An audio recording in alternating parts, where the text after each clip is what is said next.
തിരുവചനം തിരുവചനം. യേശുവിലെ ഏറ്റവും പ്രിയപ്പെട്ട എൻ്റെ സഹോദരി സഹോദരന്മാരെ, ശാലോം ടെലിവിഷൻ്റെ വചന ശുശ്രൂഷയിലേക്ക് എല്ലാവരെയും സ്നേഹത്തോടുകൂടി സ്വാഗതം ചെയ്യുന്നു. ഇന്ന് പരിശുദ്ധാത്മാവ് നമ്മോട് സംസാരിക്കട്ടെ. നവംബർ മാസത്തിൽ ആഗോള സഭ മരണത്തെപ്പറ്റി ചിന്തിക്കുന്ന നാളുകളാണ്. ഭൂമിയിലെ മനുഷ്യൻ്റെ ജീവിതം ഒരു ദിവസം അവസാനിക്കുമെന്നും അവൻ ഭൂമിക്ക് വേണ്ടി മാത്രം ജീവിക്കേണ്ടവനല്ല എന്നും സഭയുടെ മക്കളെയും ലോകത്തോടും വിളിച്ചു പറയുന്ന ഒരു കാലഘട്ടമാണിത്. അവൻ ഈ ലോകത്തുനിന്ന് ഒരു ദിവസം കടന്നു പോകേണ്ടവനാണ് എന്ന് ഓർമ്മിപ്പിക്കുന്ന നാളുകളാണ് നമ്മളിപ്പോൾ കടന്നു പോകുന്നത്. അതേ പ്രിയപ്പെട്ടവരെ, നമ്മുടെ ഭവനങ്ങളിൽ നിന്നും കുടുംബങ്ങളിൽ നിന്നുമൊക്കെ മരിച്ചു പോയവരെ പ്രത്യേകമായ വിധം ഓർക്കുന്ന ഒരു സമയവുമാണ് ഇത്. അതുകൊണ്ട് തന്നെ ഇന്നത്തെ വചനം തിരുവചനം ശുശ്രൂഷയിൽ നമ്മൾ ചിന്തയ്ക്കായിട്ട് എടുക്കുന്നത് ദാവീദ് രാജാവിൻ്റെ മരണവുമായിട്ട് ബന്ധപ്പെട്ട ഒരു വചനഭാഗമാണ്. 1 രാജാക്കന്മാരുടെ പുസ്തകം 2-ാമത്തെ അധ്യായത്തിൽ ഏതാണ്ട് 46ഓളം വചനങ്ങളിലൂടെ ദൈവത്തിൻ്റെ പരിശുദ്ധാത്മാവ് നമ്മുടെ മുമ്പിൽ വരച്ച് കാണിക്കുന്നു ദാവീദ് രാജാവിൻ്റെ മരണം. ദാവീദ് മരണത്തെ അഭിമുഖീകരിക്കുന്നത് എത്ര മനോഹരമായിട്ടാണ്. അല്പം പോലും ഭയപ്പെടാതെ ദൈവത്തിൽ ആശ്രയം വെച്ചുകൊണ്ട് ഒരു യഥാർത്ഥ ദൈവ പൈതലായി അദ്ദേഹം മരണത്തെ പുൽകുകയാണ്. എല്ലാവർക്കും ഒരു മാതൃകയാണ് ദാവീദിൻ്റെ മരണം. ജീവിതത്തിൽ നല്ല ഒരു തുടക്കം കിട്ടിയ വ്യക്തിയാണ് ദാവീദ്. വളരെ ചെറിയ പ്രായത്തിൽ തന്നെ ആകാശത്തെയും ഭൂമിയെയും സൃഷ്ടിച്ച സത്യ ദൈവത്തെ അറിയാനുള്ള ഭാഗ്യം ദാവീദിന് കിട്ടി. ആടുകളുമായി ജീവിക്കുന്ന കാലഘട്ടത്തിൽ ആടുകളെ മേയ്ക്കുന്ന തൻ്റെ ബാല്യത്തിൽ, തൻ്റെ കൗമാരത്തിൽ അവൻ ദൈവത്തെ സ്നേഹിക്കുവാൻ പഠിച്ചു കഴിഞ്ഞിരുന്നു. കുഞ്ഞുനാളുകളിൽ തന്നെ പാട്ടുകൾ പാടി അവൻ ദൈവത്തെ ആരാധിച്ചു. ദൈവം അവൻ്റെ ലഹരിയായി കഴിഞ്ഞിരുന്നു. തൻ്റെ സ്വന്തം വീട്ടിൽ മറ്റാർക്കുമില്ലാത്ത ഒരു ബന്ധം കൊച്ചു ദാവീദിന് ദൈവത്തോടുണ്ടായിരുന്നു. ദാവീദിൻ്റെ അപ്പനായ ജസ്സയ്ക്കോ ജ്യേഷ്ഠന്മാർക്കോ സഹോദരങ്ങൾക്കോ അമ്മയ്ക്കോ ഒന്നുമില്ലാതിരുന്ന ഒരു ബന്ധം ദാവീദിന് ദൈവത്തോട് ഉണ്ടായിരുന്നു. അതാ ഞാൻ പറഞ്ഞത്, നല്ല ഒരു തുടക്കം ദാവീദിന് കിട്ടി. ദാവീദ് ഒരുപക്ഷെ സിനഗോഗുകളിൽ പോകുന്ന സമയത്ത്, ആരാധനയ്ക്ക് പോകുന്ന സമയത്ത് മോശയെപ്പറ്റി കേട്ടിട്ടുണ്ടായിരുന്നു കാണും, ജോഷുവയെപ്പറ്റി കേട്ട് കാണും. ദൈവത്തോടുകൂടെ നടന്നിട്ട് മരണം കാണാതെ സ്വർഗത്തിലേക്ക് എടുക്കപ്പെട്ട ഹെനോക്കിനെ കുറിച്ച് കേട്ട് കാണും. അതവൻ്റെ കൊച്ചു ഹൃദയത്തെ തീപിടിപ്പിച്ച് കാണും. എനിക്കും ഈ ദൈവത്തിൻ്റെ കൂടെ നടക്കണമെന്നൊരു കൊതി അവനിലുണ്ടായത് അങ്ങനെയായിരിക്കാം. എന്തായാലും പ്രിയപ്പെട്ടവരെ, നല്ലൊരു തുടക്കം ദാവീദിന് കിട്ടി. നമുക്കും ഒരു നല്ല ധ്യാനത്തിൽ വെച്ച് നല്ലൊരു തുടക്കം കിട്ടി. കേരളത്തിൽ തന്നെ ലക്ഷക്കണക്കിന് ജനങ്ങളാണ് നവീകരണ ധ്യാനം കൂടി ദൈവത്തിൻ്റെ സത്യവചനം കേട്ടത്. ദൈവത്തിൻ്റെ പരിശുദ്ധാത്മാവിൻ്റെ അനുഭവമുണ്ടായ ലക്ഷക്കണക്കിന് ജനങ്ങൾ കേരളത്തിലുണ്ട്.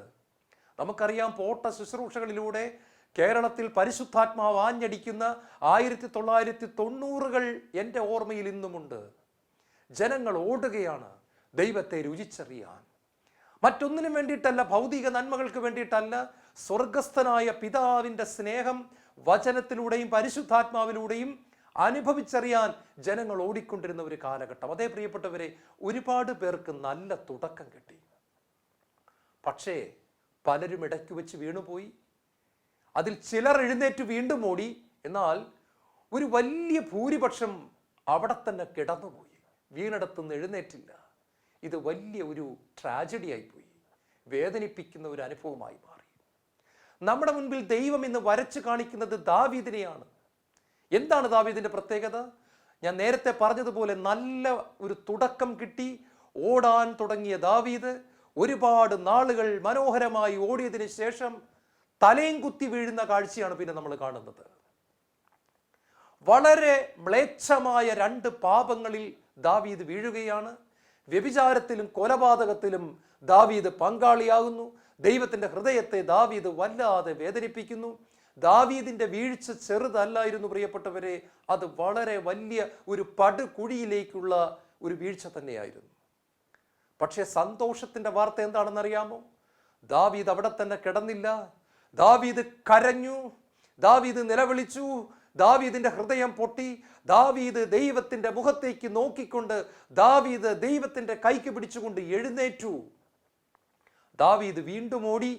തൻ്റെ വാർദ്ധക്യത്തിൽ ഓട്ടം പൂർത്തിയാക്കുന്ന മനോഹരമായ രംഗമാണ് 1 രാജാക്കന്മാരുടെ പുസ്തകം 2-ാമത്തെ അധ്യായത്തിൽ നമ്മൾ കാണുന്നത്. ദൈവത്തിന്റെ വചനം 1 കൊരിന്ത്യർ 9-ാം അധ്യായത്തിന്റെ 24-ാമത്തെ വചനം പറയുന്നു, മത്സരക്കളത്തിൽ എല്ലാവരും ഓടുന്നെങ്കിലും സമ്മാനാർഹനാകുന്നത് ഒരുവൻ മാത്രമാണെന്ന് നിങ്ങൾക്കറിഞ്ഞുകൂടെ. അതിനാൽ സമ്മാനം നേടേണ്ടതിന് വേണ്ടി ഓടുവിൻ. പൗലോസ്ലിഹായിലൂടെ ദൈവത്തിന്റെ പരിശുദ്ധാത്മാവ് നമ്മെ ഓർമ്മിപ്പിക്കുകയാണ്, സമ്മാനം കിട്ടാൻ വേണ്ടി ആയിരിക്കണം നമ്മൾ ഓടേണ്ടത്. വെറുതെ ജീവിച്ചാൽ പോരാ, വെറുതെ പള്ളിയിൽ പോയാൽ പോരാ, വെറുതെ കൈയടിച്ചാൽ പോരാ, വെറുതെ ഹാലലിയ പറഞ്ഞാൽ പോരാ. ഞാനൊരു മത്സര ഓട്ടത്തിലാണ്. എന്നെ തള്ളി താഴെയിടാൻ ശത്രു കൂടെയുണ്ട്. എൻ്റെ കാലെ പിടിച്ച് വലിച്ച് താഴെയിടാൻ ശത്രു സദാ ശ്രമിക്കുന്നു. അതിൻ്റെ ഇടയിൽ എന്നെ സഹായിക്കുന്ന പരിശുദ്ധാത്മാവുണ്ട്. ഞാൻ ഓടും, എൻ്റെ ഓട്ടം ഞാൻ പൂർത്തിയാക്കുമെന്ന് നമ്മൾ പറയണം. പ്രിയപ്പെട്ടവരെ, ഇടയ്ക്ക് വീണുപോയാൽ എല്ലാം അവസാനിച്ചുവെന്ന് കരുതരുത്. മാരകമായ പാപത്തിൽ വീണുപോയാലും എല്ലാം തീർന്നുവെന്ന് കരുതരുത്. ദാവീദ് നമ്മുടെ മുൻപിൽ ഒരു മോഡലായി നിൽക്കുന്നു. വീണവർക്ക് എഴുന്നേറ്റോടാനുള്ള മോഡൽ. വീണാലും നല്ല ഒരു അവസാനം ഉണ്ടാകുമെന്ന് കാണിച്ചു തരുന്ന ദൈവത്തിൻ്റെ ഒരു ഉപകരണമാണ് ദാവീദ്. മാരക പാപത്തിൽ വീണിട്ടും തൻ്റെ മരണരംഗം മനോഹരമാക്കിയ ദാവീദ്. എങ്ങനെയാണ് പ്രിയപ്പെട്ടവരെ ദാവീദിന് ഇത്രമാത്രം മനോഹരമായി മരണത്തെ നേരിടാനായിട്ട് സാധിച്ചത്? 3 കാര്യങ്ങൾ ഞാൻ നിങ്ങളുടെ ചിന്തയ്ക്ക് വേണ്ടി കൊണ്ടുവരികയാണ്.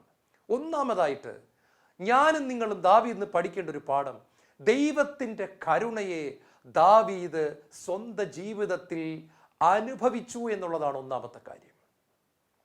നമുക്കൊക്കെ ദൈവം നല്ലവനാണെന്നും കരുണയുള്ളവനാണെന്നും അറിയാമെങ്കിലും ദൈവത്തിൻ്റെ കരുണയെ നമ്മൾ പലപ്പോഴും അനുഭവിക്കുന്നില്ല എന്നുള്ളതാണ് ഒരു വലിയ സത്യം.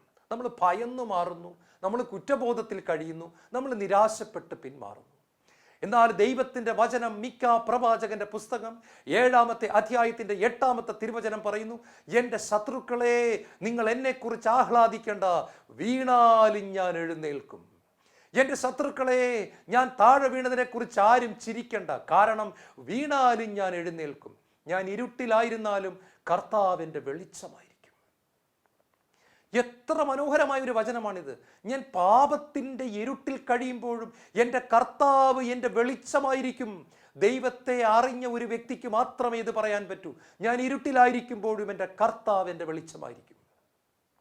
ഇതിനെപ്പറ്റി ബെനഡിക്റ്റ് 16-ാമൻ മാർപ്പാപ്പ പറയുന്നത് വളരെ മനോഹരമായിട്ട് അദ്ദേഹം ഇതിനെ വിവരിക്കുന്നുണ്ട്. അതായത്, ദൈവത്തെ ആരാധിച്ചുകൊണ്ട് നടക്കുന്ന ഒരു മനുഷ്യന് തെറ്റുപറ്റാം, ദൈവത്തെ സ്നേഹിക്കുന്ന ഒരു മകൾക്ക് തെറ്റുപറ്റാം, ചിലപ്പോൾ വലിയ പാപത്തിൽ വീഴാം. പക്ഷേ ആ വീഴ്ചയ്ക്കൊരു പ്രത്യേകതയുണ്ട്.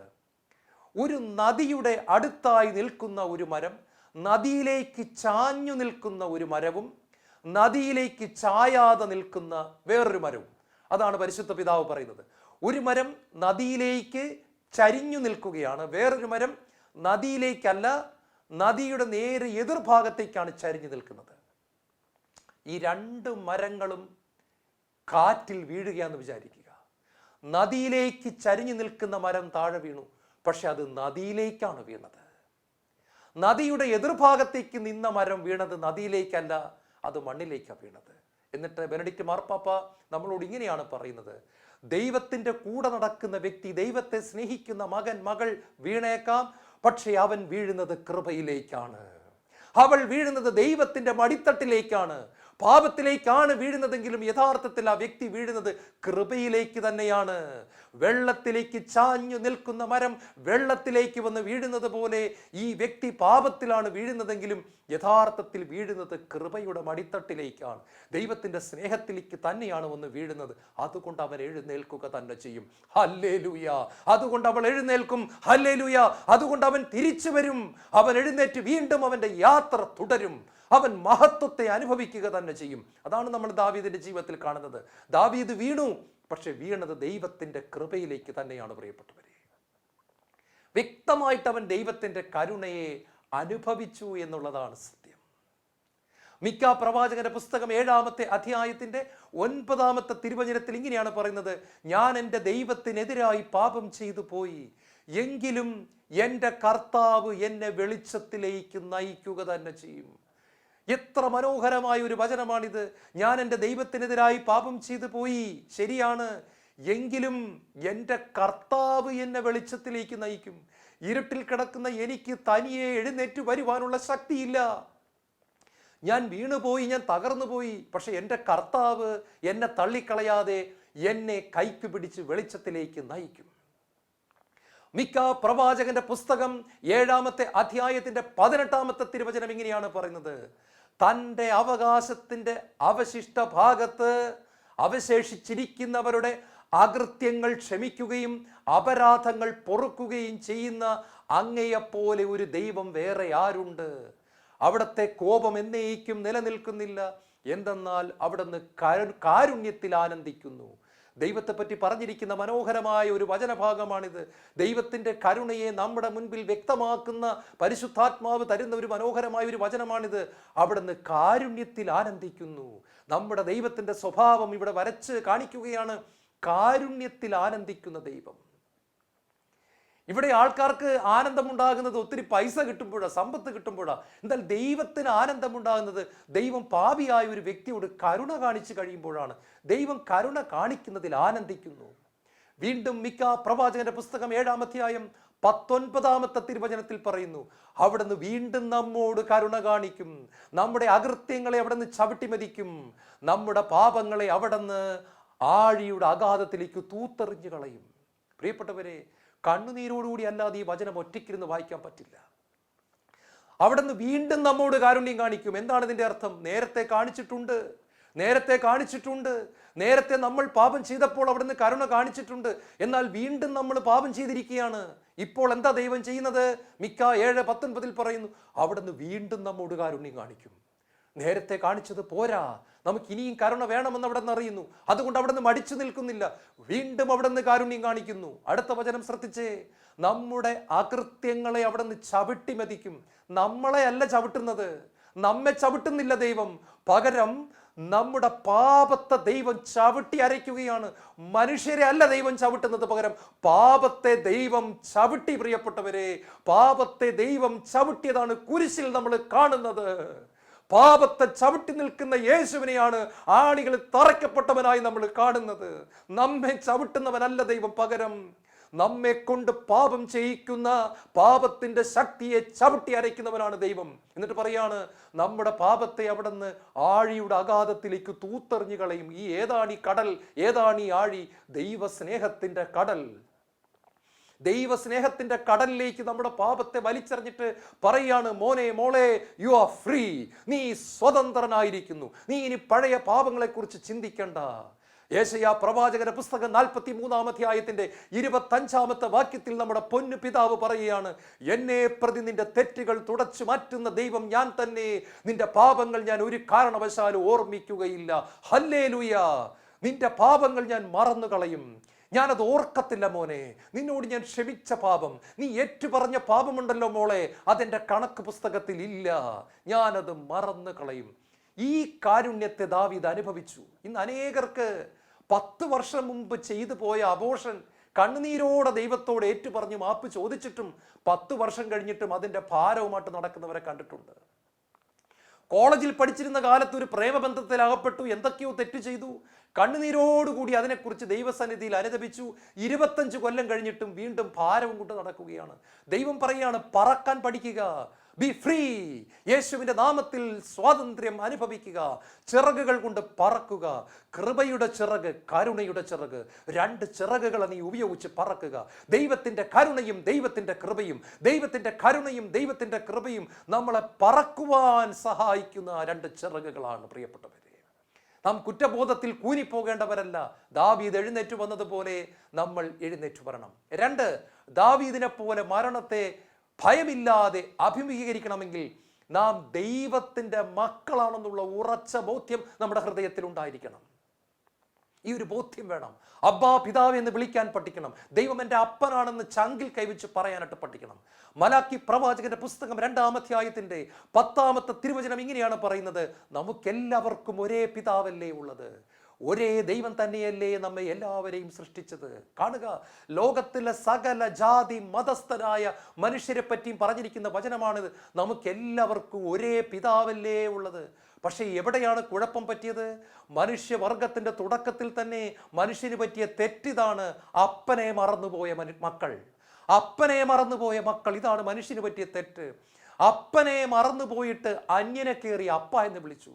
തകർക്കാൻ വന്നവനെ, കൊല്ലാൻ വന്നവനെ, നശിപ്പിക്കാൻ വന്നവനെ അപ്പ എന്ന് വിളിച്ചു കളഞ്ഞു. പ്രിയപ്പെട്ടവരെ, സ്നേഹം മാത്രമായ ദൈവത്തെ അപ്പ എന്ന് വിളിക്കുന്നതിന് പകരം ദൈവം ദുഷ്ടനാണെന്ന് വിചാരിക്കുകയും നമ്മുടെ ജീവിതത്തെ തകർക്കാൻ വന്ന സാത്താനെ കയറി അപ്പ എന്ന് അറിയാതെ വിളിക്കുകയും ചെയ്തതാണ് മനുഷ്യന്റെ പ്രശ്നം.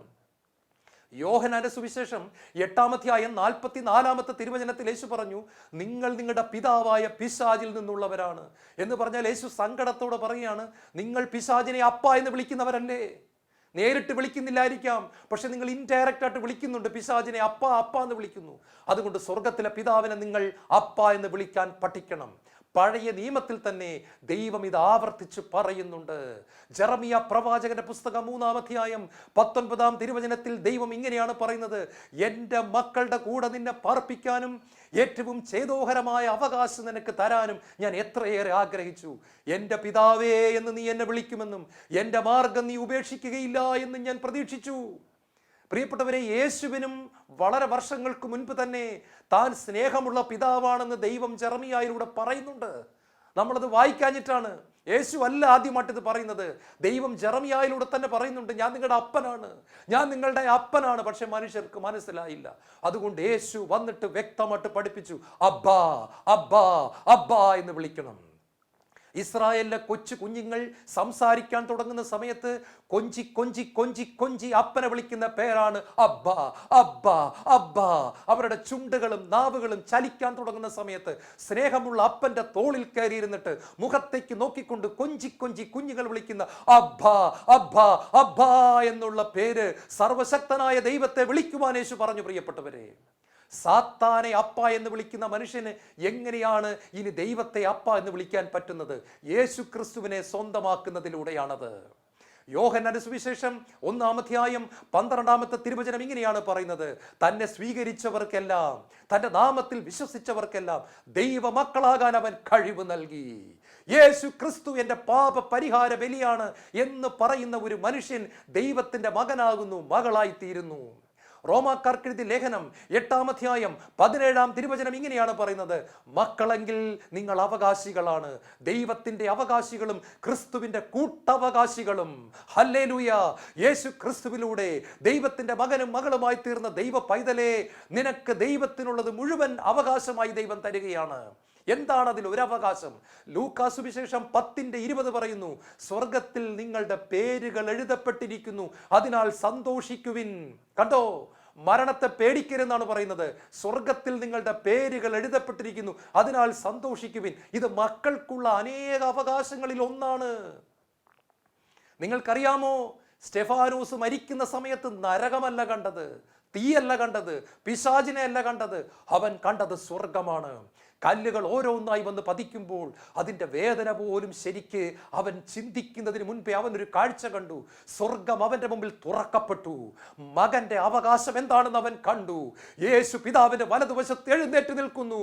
Come on Stephen, come on come on come on, well done well done well done. കൈയടിച്ചുകൊണ്ട് നിൽക്കുന്ന യേശുവിനെ കാണുന്നു.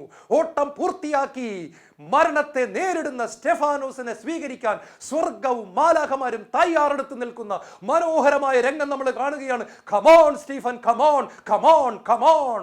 സമ്മാനം നേടേണ്ടതിനായി കയറി വരിക. പ്രിയപ്പെട്ട മക്കളെ, സ്റ്റെഫാനോസിന് അറിയാമായിരുന്നു ദൈവം തൻ്റെ അപ്പനാണെന്ന്, താൻ ദൈവത്തിന്റെ പൊന്നുമകനാണെന്നും തനിക്ക് യേശു ക്രിസ്തുവിലൂടെ ശിക്ഷ ഒഴിവാക്കി കിട്ടിയെന്നും അവൻ അറിയാമായിരുന്നു. പ്രിയപ്പെട്ടവരെ, അതുകൊണ്ട് സ്വർഗം അവൻ കണ്ടത്. ഹല്ലേലൂയ!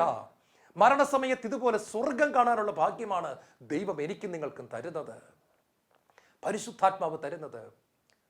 സിസ്റ്റർ ഫൗസ്റ്റീനായി നിങ്ങൾ കേട്ടിട്ടില്ലേ? പോളണ്ടിലെ വിശുദ്ധയാണ്. ജോൺ പോൾ മാർപ്പാപ്പയെ പോലെ തന്നെ മറ്റൊരു വിശുദ്ധയാണ്. ജീവിച്ചിരിക്കുന്ന കാലത്ത് സ്വർഗം കാണാൻ ഭാഗ്യം കിട്ടിയ മകളാണ് സിസ്റ്റർ ഫൗസ്റ്റീന. സിസ്റ്ററിൻ്റെ പുസ്തകത്തിൽ സിസ്റ്റർ എഴുതി വെച്ചിട്ടുണ്ട്, ഈ ഭൂമിയിലെ ഏറ്റവും വലിയ സന്തോഷങ്ങൾ എനിക്ക് ചപ്പും ചവറും പോലെ തോന്നുന്നു. കാരണം ഞാൻ സ്വർഗം കണ്ടു. അവിടുത്തെ ആനന്ദം കണ്ടു കഴിഞ്ഞപ്പോൾ, അവിടുത്തെ സൗന്ദര്യം കണ്ടു കഴിഞ്ഞപ്പോൾ, അവിടുത്തെ തേജസ് കണ്ടു കഴിഞ്ഞപ്പോൾ ഭൂമിയിലെ ഏറ്റവും വലിയ സൗന്ദര്യം പോലും ചപ്പും ചവറുമാണെന്ന് എനിക്ക് തോന്നുന്നു. ഇവിടുത്തെ പാട്ടിന് ഒരു ഭംഗിയും ഇല്ലെന്ന് എനിക്ക് തോന്നുന്നു. സ്വർഗത്തിന്റെ ഗാനം ഞാൻ കേട്ടിട്ടുണ്ട്, സ്വർഗത്തിലെ ആരാധന ഞാൻ കണ്ടു, മാലാഖമാരുടെ പാട്ട് ഞാൻ കേട്ടു, അവിടുത്തെ ട്യൂൺ ഞാൻ കേട്ടു, ആ ആരാധനയുടെ മഹത്വം ഞാൻ കണ്ടു. ഇവിടുത്തെ പ്രാർത്ഥനകൾ പ്രാർത്ഥനയല്ലെന്ന് തോന്നുന്നു. സ്വർഗം കണ്ടവൾ പൗലോസ് ലീഹ സ്വർഗം കണ്ടു, മൂന്നാം സ്വർഗം കണ്ടു. പൗലോസ് എഴുതി വെച്ചു, മനുഷ്യന് വിവരിക്കാൻ പറ്റാത്ത കാര്യങ്ങൾ ഞാൻ കണ്ടു കേട്ടു. എൻ്റെ ഭാഷ മതിയാകുന്നില്ല, എൻ്റെ ലാംഗ്വേജ് മതിയാകുന്നില്ല. അവിടെ ഞാൻ കണ്ടത് എഴുതി വയ്ക്കാനുള്ള ഒരു ഭാഷ ഇന്നില്ല. അവിടെ ഞാൻ കേട്ട കാര്യങ്ങൾ നിങ്ങൾക്ക് വിവരിച്ചു തരാൻ ലോകത്തിലെ ഒരു ലാംഗ്വേജിനെ കൊണ്ട് പറ്റുന്നില്ല. അത്രയ്ക്ക് മനോഹരമായ കാര്യം ഞാൻ കണ്ടു. എന്താണ് പ്രിയപ്പെട്ടവരെ ഇവർക്കുള്ള പ്രത്യേകത? ദൈവത്തെ അപ്പനായിട്ട് ഇവർ കണ്ടു എന്നുള്ളതാണ്. മൂന്നാമത്, നമുക്ക് മരണത്തെ പേടിക്കാതിരിക്കണമെങ്കിൽ നമ്മളിൽ ഒരു പ്രോഗ്രസീവ് സാങ്ക്ടിഫിക്കേഷൻ സംഭവിക്കണം. കൃപയാലുള്ള ഒരു വിശുദ്ധീകരണം, പടിപടിയായ വിശുദ്ധീകരണം. യേശു ക്രിസ്തുവിനെ ഞാൻ വിശ്വസിക്കുന്നു എന്ന് പറഞ്ഞിട്ട് തോന്നിവാസത്തിൽ ജീവിച്ചാൽ അവർക്കുള്ളതല്ല പ്രിയപ്പെട്ടവരെ സമാധാനപരമായ മരണം എന്ന് വിചാരിച്ച് നാം പൂർണ്ണരായാൽ മാത്രമേ സ്വർഗത്തെത്തുവെന്ന് യേശു പഠിപ്പിക്കുന്നുമില്ല. ഇതിൻ്റെ രണ്ടിൻ്റെയും ഇടയിൽ ഒരു കാര്യമുണ്ട്. എന്താണെന്നറിയാമോ? കുരിശിലെ കള്ളൻ മാനസാന്തരപ്പെട്ട് യേശുവിനെ കർത്താവായി അംഗീകരിച്ചു. ഉടനെ അവൻ മരിച്ചു. അവൻ മരിച്ചില്ലായിരുന്നു, അവന് ഭൂമിയിൽ ഒരു അവസരം കിട്ടിയിരുന്നെങ്കിൽ അവനിൽ പ്രോഗ്രസീവ് സാങ്ക്ടിഫിക്കേഷൻ നടക്കുമായിരുന്നു. അതായത് ദൈവത്തിൻ്റെ കൃപയിൽ ചാരിക്കൊണ്ടുള്ള പടിപടിയായ ഒരു വിശുദ്ധീകരണം അവനിൽ സംഭവിക്കുമായിരുന്നു. മഗ്ദലന മറിയത്തിൽ അത് സംഭവിച്ചു, പത്രോസിൽ അത് സംഭവിച്ചു, പൗലോസിൽ അത് സംഭവിച്ചു, യോഹന്നാനിൽ അത് സംഭവിച്ചു. എന്നിലും നിങ്ങളിലും അത് സംഭവിച്ചുകൊണ്ടേയിരിക്കുന്നു. പടിപടിയായി, ഒറ്റയടിക്കല്ല, പടിപടിയായി ദൈവത്തിൻ്റെ കൃപയിൽ ചാരിക്കൊണ്ട് നാം വിശുദ്ധിയിൽ വളരുന്ന അനുഭവം. റോമാലേഖനം 8-ാം അധ്യായത്തിന്റെ 13-ാം വചനം പറയുന്നു, ജഡികരായി ജീവിക്കുന്നെങ്കിൽ നിങ്ങൾ തീർച്ചയായും മരിക്കും. എന്നാൽ ജഡത്തിന്റെ പ്രവണതകളെ ആത്മാവിനാൽ നിഹരിക്കുന്നെങ്കിൽ നിങ്ങൾ ജീവിക്കും. ജഡത്തിന്റെ പ്രവണതകളെ പരിശുദ്ധാത്മാവിന്റെ കൃപയാൽ നിങ്ങൾ പരാജയപ്പെടുത്തുമെങ്കിൽ നിങ്ങൾ ജീവിക്കുക തന്നെ ചെയ്യും. നിങ്ങൾക്കായി കൃപ നൽകപ്പെട്ടിരിക്കുന്നു, നിങ്ങൾക്കായി പരിശുദ്ധാത്മാവിനെ തന്നിരിക്കുന്നു. ജഡത്തെ തോൽപ്പിക്കുവാനുള്ള ദൈവത്തിന്റെ കൃപ നിങ്ങൾക്ക് തരുന്നു, അതിനെ എടുത്ത് ഉപയോഗിക്കുവിൻ എന്നാണ് പറഞ്ഞിരിക്കുന്നത്. മരണസമയത്ത് ദാവീദിൽ നമ്മൾ പഠിക്കേണ്ട മറ്റൊരു കാര്യം എന്താണെന്ന് അറിയാമോ? അവൻ തൻ്റെ കുടുംബത്തിന്റെ കാര്യങ്ങൾ ശരിയാക്കിക്കൊണ്ടാണ് അവൻ മരിച്ചത്. സോളമനെ അടുത്ത് വിളിച്ചിട്ട് നല്ല ഉപദേശം കൊടുക്കുകയാണ്. മോനെ സോളമൻ, നീ ദൈവത്തെ സ്നേഹിക്കണം, നീ തെറ്റിപ്പോകരുത്, നീ വചനത്തെ ബഹുമാനിക്കണം, നീ പരിശുദ്ധാത്മാവിൽ ആശ്രയിക്കണം. യേശയ്യാ പ്രവാചകന്റെ പുസ്തകം 38-ാം അധ്യായത്തിന്റെ 1-ാമത്തെ വാക്യം ഇങ്ങനെയാണ് പറയുന്നത്, നീ നിന്റെ ഭവനം ക്രമപ്പെടുത്തുക, എന്തെന്നാൽ നീ മരിക്കും. വാർദ്ധക്യത്തിലേക്ക് എത്തി നിൽക്കുന്ന അപ്പച്ചന്മാരെ, അമ്മച്ചിമാരെ, ഇന്ന് വചന ശുശ്രൂഷ കേട്ടുകൊണ്ടിരിക്കുന്ന പ്രായമായവരെ, പ്രത്യേകിച്ച് 70 വയസ്സ് കഴിഞ്ഞവർ പ്രത്യേകം ശ്രദ്ധിക്കുക. നിങ്ങളുടെ ഭവനം നിങ്ങൾ ക്രമപ്പെടുത്തണം. അതാണ് യേശയ്യാ 38:1. മരണത്തിന് ഒരുങ്ങേണ്ട വ്യക്തികൾ കുടുംബം ക്രമപ്പെടുത്തണം. മക്കൾക്ക് അവകാശപ്പെട്ടതെല്ലാം ക്രമപ്പെടുത്തണം. നിങ്ങളുടെ മരണശേഷം മക്കൾ തമ്മിലടിച്ച് ചാകരുത്, അവർ കേസ് കൊടുക്കാൻ കോടതിയിൽ പോകരുത്. നിങ്ങൾ ചെയ്യേണ്ട കാര്യങ്ങൾ നിങ്ങൾക്ക് കുഴപ്പം പറ്റാത്തവണ്ണം ചെയ്യണം. നിങ്ങൾ വീട്ടിൽ നിന്നും പുറത്താക്കപ്പെടാത്ത വണ്ണം നിങ്ങൾ ചെയ്യണം. ബുദ്ധിപൂർവ്വം ആലോചിച്ച് ചെയ്യേണ്ടത് ചെയ്യണം. നിങ്ങളുടെ മരണശേഷം മക്കൾ തമ്മിലടിച്ച് പിരിയരുത്. അവർ കോടതിയിൽ കയറിറങ്ങി നടന്ന് കുടുംബത്തിന് നാണക്കേട് ഉണ്ടാക്കരുത്. പല അനുഭവങ്ങളും ഞാൻ കണ്ടതിൻ്റെ വെളിച്ചത്തിൽ പറയാണ്. ദാവീദ് മരിക്കുന്നതിന് മുമ്പ് ചെയ്യേണ്ട ഒരു കാര്യം ചെയ്യുന്നു. സോളമനെ വിളിച്ചു നിർത്തി അവൻ രാജാവാണെന്ന് ഡിക്ലെയർ ചെയ്യുന്നു. ഇനി എൻ്റെ ഒറ്റ മക്കളും തമ്മിലടിക്കാൻ വരണ്ട. ഞാൻ മരിച്ചതിന് ശേഷം ആരാണ് രാജാവെന്നോർത്ത് അടിവെക്കരുത്, സോളമനാണ് രാജാവ്. ഡിക്ലെയർ ചെയ്യുന്നു, പ്രഖ്യാപിക്കുന്നു. കണ്ടോ പ്രിയപ്പെട്ടവരെ, അവൻ ചെയ്യേണ്ട മുഴുവൻ കാര്യങ്ങളും അവൻ ചെയ്തിട്ടാണ് മരിക്കുന്നത്. മരണത്തിന് മുമ്പ് സമാധാനത്തോടെ മരിക്കണമെങ്കിൽ ചെയ്യേണ്ട കുടുംബത്തിന്റെ കാര്യങ്ങൾ ചെയ്യാൻ നിങ്ങൾ മടിക്കരുത്. സ്വത്ത് വിഭജനത്തിൽ മക്കൾ തമ്മിൽ അടി ഉണ്ടാകരുത്. നിങ്ങളത് വിവേകപൂർവ്വം ചെയ്യണം സഹോദരങ്ങളെ. യേശയ്യാ 38:1, നിന്റെ കുടുംബം ക്രമീകരിക്കുക, എന്തെന്നാൽ നീ മരിക്കും. നമ്മുടെ ദൈവം പറയുന്ന കാര്യം ഇതാണ്. നമ്മൾ ഒരു ദിവസം മരിക്കും. അതിനു മുമ്പ് നിന്റെ കുടുംബത്തിലെ ക്രമക്കേടുകളെല്ലാം നീ മാറ്റി ക്രമപ്പെടുത്തണം. ദാവീദ് ഇതെല്ലാം ചെയ്തതുകൊണ്ട് സമാധാനപൂർണമായ ഒരു മരണം ദാവീദിന് കിട്ടുകയാണ്. യേശു അറിയപ്പെട്ടത് ദാവീദിന്റെ പുത്രൻ എന്നാണ്. അതായത് ദാവീദ് നിത്യതയിലേക്ക് പ്രവേശിച്ചു എന്നർത്ഥം. കടകളടയ്ക്കാം, പ്രാർത്ഥിക്കാം. ദൈവമേ, ഈ കാലഘട്ടത്തിൽ മരിച്ചവരെ കുറിച്ച് സഭ പ്രത്യേകമായിട്ട് ഓർക്കുമ്പോൾ ഞങ്ങളുടെ നിസ്സാരത ഞങ്ങൾ ധ്യാനിക്കുകയും അങ്ങയുടെ കാരുണ്യത്തെ ഓർക്കുകയും ചെയ്യും. ദൈവമേ, ദാവീദ് വീണിട്ടും എഴുന്നേറ്റ് നല്ല മരണം വരിച്ചതുപോലെ ഇന്ന് വചനം തിരുവചനം കേട്ടുകൊണ്ടിരിക്കുന്ന എല്ലാവരും എത്ര പാപത്തിൽ വീണ് കിടന്നാലും അവിടെ നിന്ന് എഴുന്നേൽക്കുവാനും അങ്ങയുടെ കരുണയിൽ ചാരിക്കൊണ്ടുനിന്ന് നല്ല മരണത്തിലേക്ക് ദൈവം അവരെ വിളിക്കുന്ന സമയം അതെന്നാണെങ്കിലും 70-ലോ 80-ലോ 90 വയസ്സിലോ 100 വയസ്സിലോ ആയിക്കോട്ടെ, ഒരുങ്ങി കർത്താവിൻ്റെ മുഖത്തേക്ക് നോക്കി സ്വർഗത്തിലേക്ക് കാലെടുത്ത് വയ്ക്കുവാൻ കൃപ കൊടുക്കണമേ. യേശുവേ സ്തോത്രം, യേശുവേ നന്ദി, യേശുവേ ആരാധന.